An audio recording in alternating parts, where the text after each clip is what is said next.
Playing at Parliamentarianism is an essay by Vladimir Lenin, which was first published on September 26, 1905.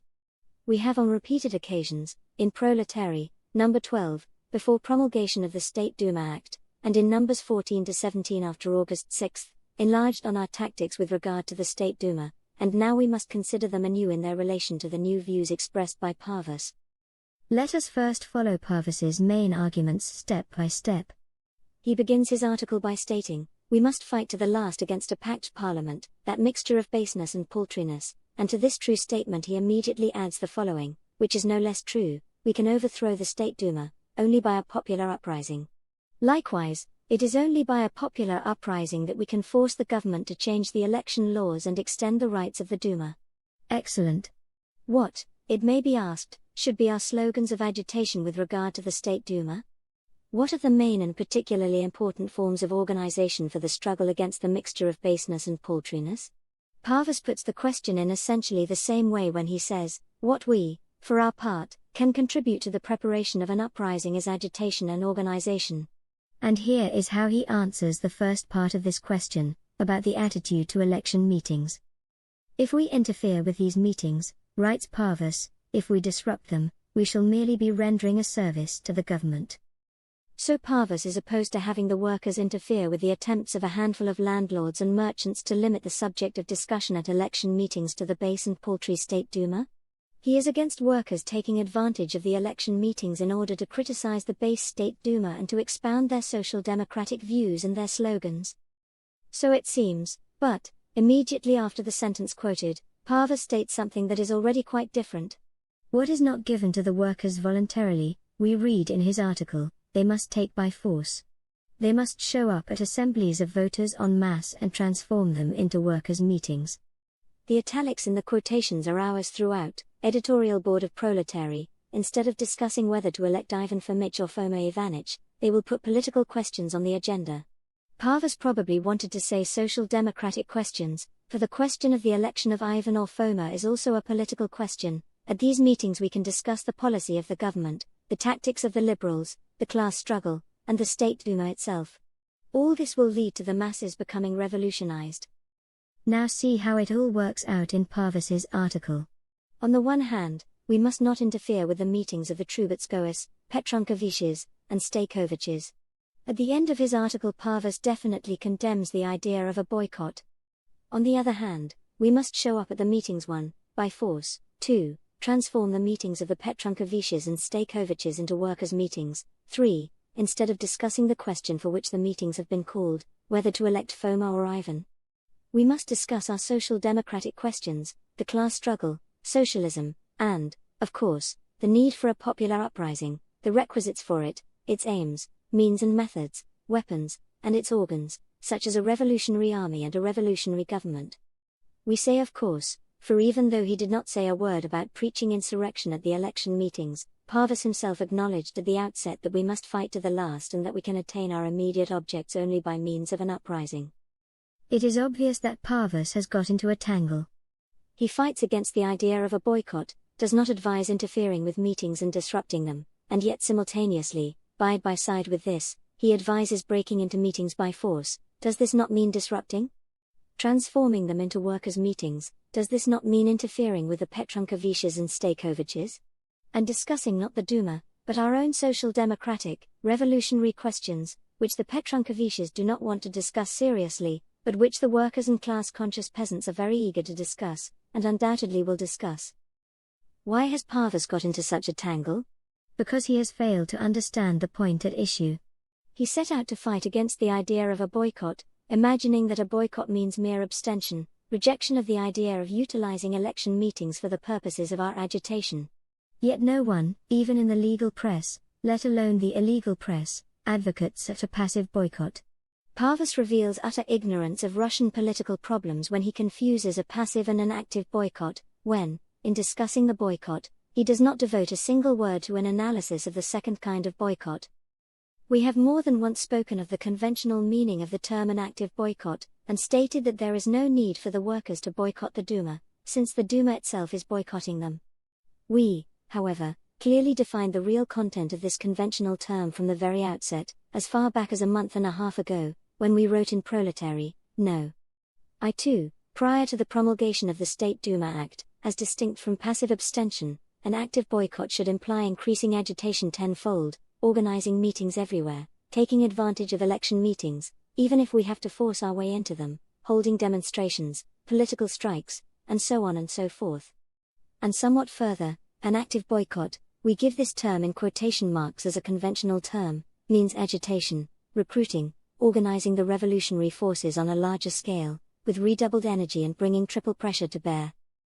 This is expressed so clearly that only people completely alien to Russian political problems could fail to understand it, or people with hopelessly confused thinking, Confusionsrathe, counselors of confusion, as the Germans say. Now then, what is it that Parvis really wants? When he advises breaking into election meetings by force, transforming them into workers' meetings, discussing social democratic questions and insurrection, instead of discussing whether to elect Ivan Fomitch or Foma Ivanich, note instead of and not together with, in addition to, what he is advising is an active boycott. As you see, Parvis met with a slight mishap. He was heading for one door, but stumbled through another. He declared war on the idea of a boycott, but himself declared, on the question of election meetings, in favor of an active boycott, i.e., the only kind of boycott that was discussed in the Russian political press. Of course, Parvis may object that conventional terms are not binding on him. Formally, such an objection would be justified, but it is worthless in essence. One must surely know what is under discussion. We are not going to quibble about words, but here we are dealing with political terms which have already taken root in Russia, on the scene of action, a fait accompli that must be reckoned with. Any social democratic writer abroad who took it into his head to ignore slogans which develop on the scene of action would merely be displaying narrow-minded and sterile literary conceit. We repeat, no one in Russia ever spoke, and no one ever wrote in the revolutionary press, of any other boycott but an active one. Parvis might be fully entitled to criticize the term, reject its conventional meaning, or interpret it differently, etc., but to ignore it, or to distort the meaning it has already acquired, means confusing the issue. We have pointed out above that Parvis says not together with but instead of.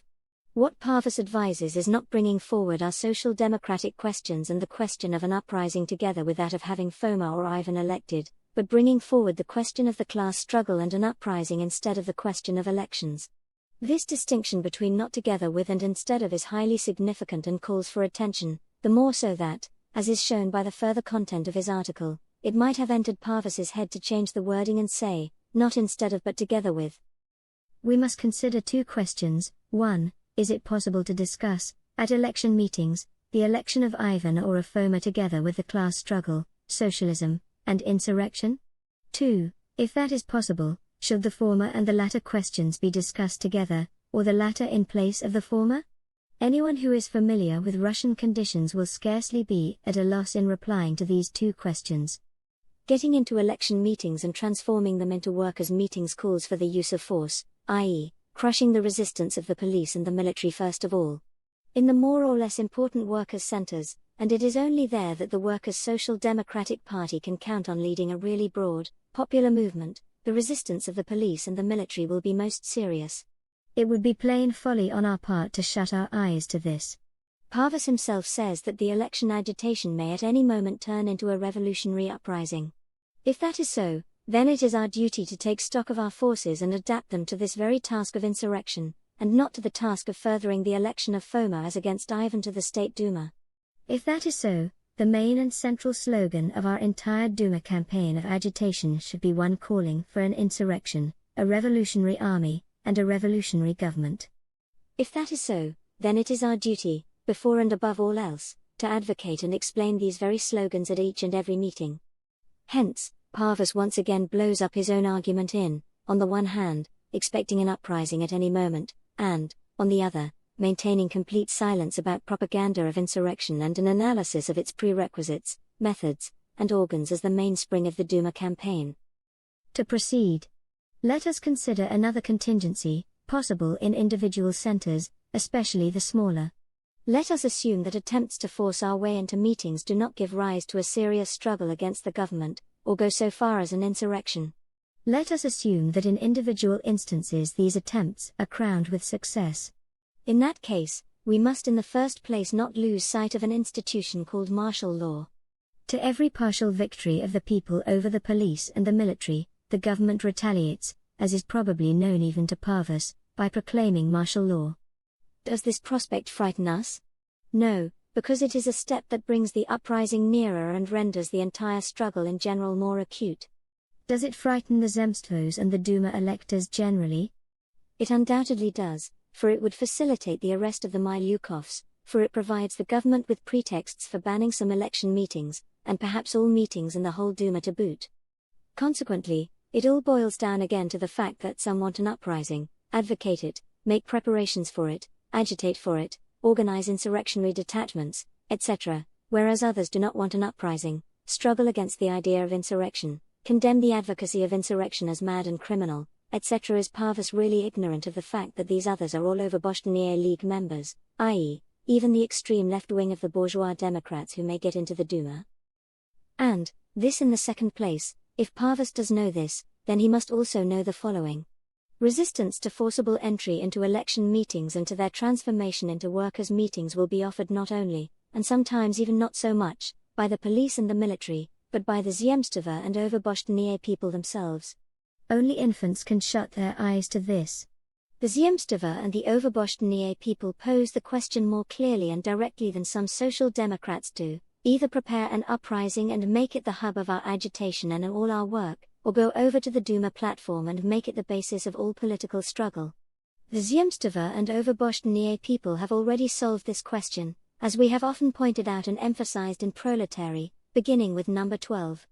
They call meetings precisely and solely in order to discuss the election of Foma or Ivan, Petrunkevich or Stakovich, and to adopt a program of struggle in quotation marks, struggle while wearing a lackey's white gloves, based on the Duma, and not on insurrection. The Zemstva and Overboshchenie people, we are linking the two together purposely, for there are no grounds for drawing any political distinction between them, will certainly not be averse to admitting revolutionaries and social democrats to a meeting of theirs, only when and where this can be done without recourse to any considerable degree of force, if they can find among them stupid people who are ready to promise support to Foma as against Ivan, to Petrunkevich as against Stakovich. But the Zemstvos will never tolerate any attempts to have their meetings transformed into workers' meetings, to have their meetings turned into revolutionary mass meetings, to make open and direct appeals for armed insurrection from their tribune. It is even somewhat awkward to go into elaborate explanations of this obvious truth, but it has to be masticated for the benefit of Parvis and Iskra. The Zemstva and Overboshchenie people will inevitably resist such use being made of their meetings, although these bourgeois hagglers will of course offer resistance not by force, but by safer, peaceful, and circuitous means. They will enter into no deals with people who promise them popular support for Petrunkevich against Stakovich, for Stakovich against Gringmet, otherwise than on condition that election meetings are not turned into workers' meetings, that their platform is not used for a call to insurrection.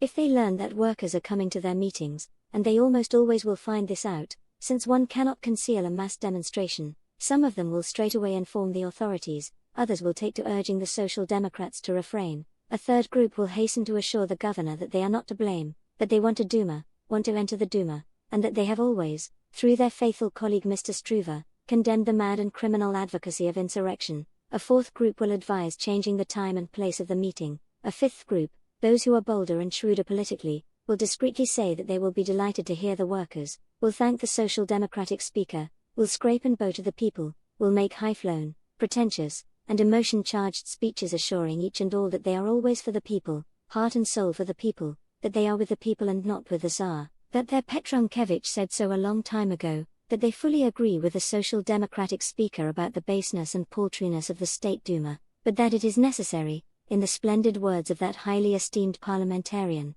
Parvis, who so appropriately transplants to non-parliamentary Russia the parliamentary patterns of the Volmer alliances between the Social Democrats and the Catholics, that it is necessary not to interfere with the election campaign, but rather to extend it. Extending it means not senselessly jeopardizing the fate of the State Duma, but getting the whole people to support Foma's election instead of Ivan's, the election of Petrunkevich and Rodichev instead of Stakovich, Stakovich instead of Gringmet, and so on.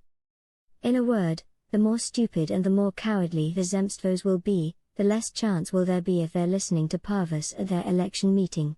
The more intelligent and bolder the Zemstva people, the more chance of that will there be, and also the more chances that, in his role of supporter of Foma against Ivan, Parvis will have proved the dupe. No, my dear Parvis. So long as there is no parliament in Russia, applying the tactics of parliamentarianism to Russia means so much unbecoming playing at parliamentarianism, means turning into hangers-on to the landlords, instead of being leaders of the revolutionary workers and politically conscious peasants. To enter into secret deals with the Rodichevs and the Petrankoviches about support for them against Stakovich, as a substitute for temporary agreements between open political parties, which are non-existent in our country, means sowing corruption in the workers' midst. To the direct and clear slogan of the Zemstvo and Overboshchnie people, down with criminal advocacy of insurrection, let us work in the Duma and through the Duma, we must reply with our direct and clear slogan, down with the bourgeois betrayers of liberty, the Overboshchnie gentry and their like, down with the Duma, and hail the armed uprising. To combine the insurrection slogan and participation in the elections of Foma, or Ivan means introducing utter confusion, under the pretext of comprehensiveness and multiformity of agitation, and flexibility and responsiveness of slogans. In practice such a combination amounts to Manilovism. In practice, Parvis's and Martov's appearance before the Zemstvos in support of Petrunkevich against Stakovich, admitting the possibility of exceptional cases when such an appearance would be at all feasible, will not be an open appearance before the mass of the people, but the backstage appearance of a duped leader of the workers before a handful of betrayers of the workers. From the standpoint of theory or of the general principles of our tactics, to combine these slogans now, at the given moment, is a variety of parliamentary cretinism. For us revolutionary social democrats, insurrection is not an absolute slogan, but a concrete one. We put it off in 1897, in 1902 we put it forward in the sense of general preparations, and only after January 9, 1905, did we advance it as a direct appeal. We do not forget that Marx was in favor of an uprising in 1848, whereas in 1850 he condemned the ravings and phrase-mongering about an uprising, that before the war of 1870-71 Liebknecht denounced participation in the Reichstag, whereas after the war he participated in it himself. We at once stated in Proletary, number 12, that it would be ridiculous to renounce for the future all struggle based on the Duma. We know that not only a parliament but even a travesty of a parliament may, when the conditions for an uprising are lacking, become the focal point of all our agitation for the entire period, when an uprising is out of the question. However, we demand a clear and precise presentation of the question. If you think that the period of insurrection is over in Russia, say so, and uphold your opinion openly. We shall appraise and discuss it thoroughly and calmly, from every angle, from the standpoint of the concrete conditions. But when you yourselves talk of the possibility of an uprising at any moment and of its necessity, then we denounce, and shall continue to denounce as miserable Manilovism, all the various disquisitions against an active boycott of the Duma. If an uprising is possible and necessary, then that is precisely what we must make the central slogan of the whole of our campaign around the Duma. Then we must expose the venal soul of a Frankfurt Parliament windbag in every Overboshchnie adherent who shuns this slogan of insurrection. If an uprising is possible and necessary, that means there can be no legal center for a legal struggle for the aims of the uprising, nor can Manilov-like phrase-mongering take its place. If an uprising is possible and necessary, it means that the government has placed the bayonet as the main point on the agenda, has launched civil war, proclaimed martial law as a form of counter-criticism of democratic criticism. Under such circumstances, to take the near-parliamentary signboard of the State Duma seriously, to begin to play a shady and furtive twosome at parliamentarianism with the Petrankoviches, means substituting the political chicanery of clowning intellectuals for the policy of the revolutionary proletariat. Having shown the basic falsity of Parvis's position, we can deal only briefly with a few of the most glaring manifestations of this falsity. Parvis writes, before the elections or after the elections, a legal basis for the existence of political parties is created in connection with the State Duma. That is not true. What is actually being created now is a legal basis for governmental manipulation of elections. That basis is termed, 1. The rural superintendent, peasant elections are entirely under his thumb, 2. The secret police, the arrest of Milyakov, 3. Martial law.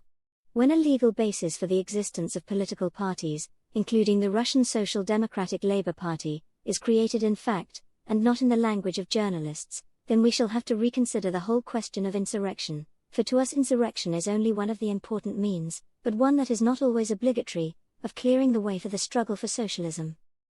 It is necessary to come out immediately, not as individual social groups, not as lawyers, engineers, or Zemstva members, but as liberal, democratic, social democratic parties, officially and openly.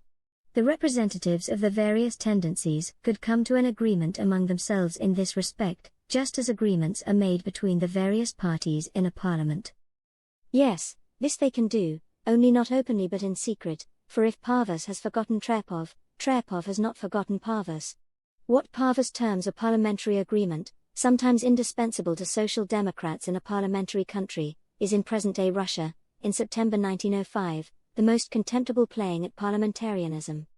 The betrayers of the revolution are now making an agreement between the Overboshnie supporters and the revolutionaries their prime objective, the supporters of revolution, an agreement between the Social Democrats and all revolutionary Democrats, i.e., supporters of an uprising. If the new Iskra, Parvis, and Plekhanov now enter into a parliamentary agreement with the Overboshnie group, about the latter forming a party, see above, the article entitled Friends Meet, we shall publicly declare that these Social Democrats have lost all sense of reality and must go by the board. We shall then conclude an agreement with the Revolutionary Democrats on the basis of joint agitation for an uprising, for its preparation and accomplishment. We have already shown, in an analysis of the new Iskra resolutions, Lenin, 2 tactics, that Iskra is descending to the level of the liberal landlord, whereas proletariat is raising and inspiring the revolutionary peasant. Each party should organize its own election committee for the conduct of the election campaign throughout the country. The parties should agree among themselves about practical measures for extending freedom of speech, of assembly, and so forth, during the elections. They should bind themselves by joint political responsibility. Just listen, fellow workers. The new Iskra group want to bind you to the Petrankoviches. Down with the Petrankoviches and the new Iskrists, so that if an official representative of any political party is prosecuted as such by the police or is condemned in court, the representatives of all the other parties should declare their solidarity with him and altogether organize a popular protest and, if possible, mark this, a popular uprising in his defense. Good riddance to you, my dear Parvis. Organize protests and an uprising with the Petrankoviches, Democrats, and the Stakoviches, liberals. Our ways have parted. It is with the revolutionary Democrats that we shall do that. Only, while you are about it, change your slogans as well, most esteemed heroes of parliamentary agreement. Instead of the slogan "an uprising is imperative," just say, "an uprising, if possible, will supplement the protests." Then all the Overboshnie supporters will agree with you. Instead of the slogan "universal and equal suffrage, direct elections and secret ballot," advance the following: if possible, the government should guarantee direct, equal, universal and secret suffrage. Good riddance to you, gentlemen. We shall patiently wait for Parvis, Petrunkevich, Stakovich, and Martov to organize a popular protest and, if possible, a popular uprising in defense of Milyakov. For in our near parliamentary era it seems to be more timely, gentlemen, to defend Mr. Milyakov than the hundreds and thousands of workers who are being arrested and beaten up. Parvis declares categorically, we have no chance whatever of getting our representatives elected to the Duma independently. Yet he writes, if, however, election committees prove unfeasible, we shall still have to bend every effort to put up our own candidates. Despite the qualifications demanded, Parvis believes that in individual cases the possibility of putting up social democratic candidates is not excluded. 1 or 2 social democratic candidates, irrespective of where they may be put up, will become a political slogan for the whole country. Thank you for at least being clear. But then, what stands in your way, gentlemen? The newspaper bus long ago put forward its candidates, all those Stakoviches, Petrankoviches, and other betrayers of the revolution who cool their heels in Mr. Dornovo's antechamber. Why is Iskra silent? Why does it not go from words to deeds?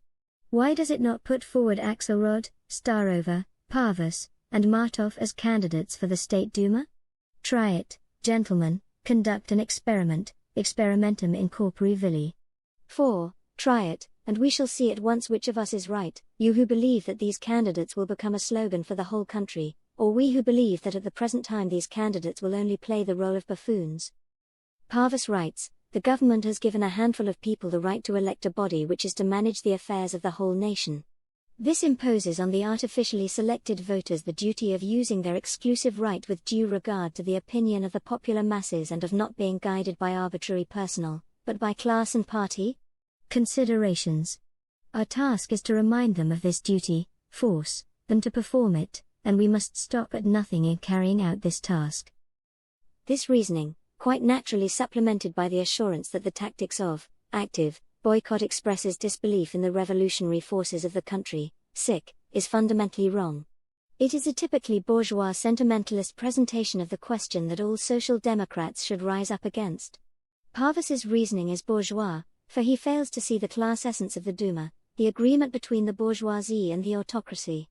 Parvis's reasoning is so much empty and sentimental phrase-mongering, for he is prepared, even if fleetingly, to take seriously the false words of the Overbostonnier adherents that they desire to act with due regard to the opinion of the popular masses. The esteemed Parvis is some 3 years behind the times. When the liberals had no press and no illegal organization, whereas we possessed both, we helped them in their political development. History will not fail to record this service among the deeds of the social democratic movement. But from political sucklings the liberals have now become the chief political wire-pullers and have shown their treachery to the revolution indeed. To lay the main stress at the present time not on the need to expose the treachery of the bourgeois compromisers, but to remind them of their duty to manage the affairs, not of the bourgeoisie, but of the whole people, means toadying to the Overbostonnier League. It is only they who can seriously seek an expression of the revolutionary forces of the country in the State Duma. The Social Democrats know that the best we can achieve now is the neutralization, the paralyzing of the bourgeoisie's efforts at treachery. The Zemstva and the Overbostonnier people are not a revolutionary force of the country, and you should feel ashamed to be ignorant of that, Comrade Parvis. The proletariat and the peasantry, which is fighting against the landlords, are now the only revolutionary force in the democratic revolution. The formulation of the conditions of proletarian support for the Overbostonnier League is the gem of gems in Parvis's remarkable article. It is necessary, writes Parvis, to impose definite political demands on the opposition candidates who wish to avail themselves of our support. These might, for instance, be 1. The demand in the Duma itself that it be immediately dissolved. And a constituent assembly convened, elected on the basis of universal, equal, and direct suffrage by secret ballot. 2. The denial of all military and financial credits to the government until this demand is fulfilled. A poor Russian translation from the German, but the meaning is clear. One downward step is followed by another. One misstep onto an inclined plane, and the fall becomes headlong. Are supermen like Parvis and Plekhanov, who hold themselves aloof from both sections of the party, loftily ignore those very new Iskra resolutions for which they are morally and politically responsible. These supermen imagine themselves superior to both the majority and the minority. In actual fact they are inferior to both, since to all the shortcomings in the majority they have been able to add the shortcomings in the minority, as well as all the shortcomings of the turncoat. Take Parvis. He has always gone hand in glove with Iskra, even when the plan of the Zemstva campaign and of January 9 opened his eyes, though not for long, to its opportunist stand. Nevertheless, Parvis wanted to be considered a conciliator most likely because of the fact that when, after January 9, he began to advance the slogan calling for a provisional government, the Bolsheviks were obliged to correct him and point out that his slogans contained elements of phrase-mongering. No Tsar, but a workers' government. Parvis vociferated under the impression of January 9. Without the people, but with a liberal Duma. Is what his present tactics amount to after August 6? No, comrade. We shall not base our tactics on fleeting impulses, bowing to the exigencies of the moment. Parvis has now concocted new conditions for the liberals. Poor new Iskrists, how exhausted they must feel after concocting conditions for an agreement with the Overbostonnier League. At the Second Congress, Starova, see his resolution, which was rejected by the Third Congress, concocted one set of conditions, which immediately fell through, for neither in the plan of the Zemstva campaign, nor now have these conditions been advanced in full by any of the new Iskrists who wrote about an agreement with the Overbostonnier League. The new Iskra conference advanced other and stricter conditions in the resolution on the attitude to the liberals. Parvis of the Iskra bears moral responsibility for this resolution, but what do literary supermen care for mere resolutions drawn up with the participation of responsible representatives of the proletariat? Supermen snap their fingers at party resolutions. The new Iskra resolution on the attitude to opposition parties states in black and white that the Social Democrats demand of all enemies of Tsarism 1. Active and unequivocal support of all determined action by the organized proletariat directed towards dealing fresh blows at Tsarism. In proposing an agreement with the Overboschnee League and promising them support, Parvis demands nothing of the kind.